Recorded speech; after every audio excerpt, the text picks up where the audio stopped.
we're going to stay Jewish. But what is your view on proselytizing? Let's do it. Let's go, like the youngsters say.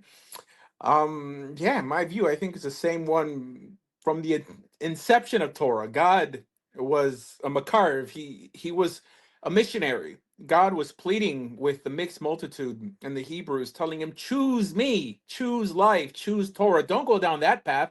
Please come down this path. Um, it's hard for anyone. I don't know how what kind of defense anyone could anyway thrust against this.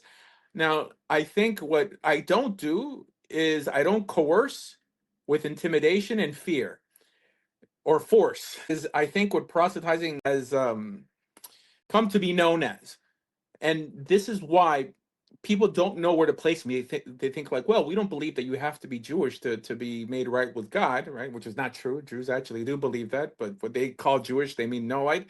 This is why we're not like Christians, right? But I don't do that. I just let people know that it's possible, and I believe in having an open door policy, and I believe in being inviting and welcoming.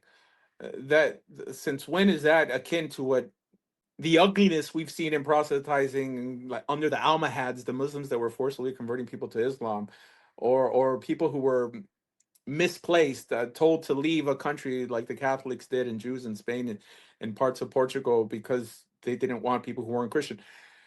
When I speak to rabbis on this topic and I explain it in such a manner, they won't say I'm right. They just will say that I'm not wrong, right? This is just a way of saying, like, you got me.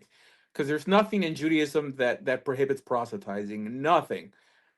Unless I claim to be a Kabbalist, and then, I'm from the outset, I tell them that I don't justify my practices via Kabbalah. Because, yes, according to Kabbalah, secretly, you're supposed to push Gentiles away just to find out if they're real, like reincarnated Jews coming back into the fold. You have to get them to prove their Jewishness, because they believe that you can't convert to Judaism. If you do convert, it's because you were a soul, like in some way returning. So we have to in some way sift the real Jewish souls from the fake Jewish souls.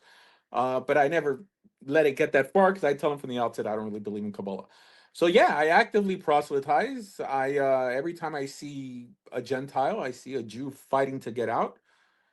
And I think that's how we should see the world, not just regarding religion, but the idea of what's good for me is good for others.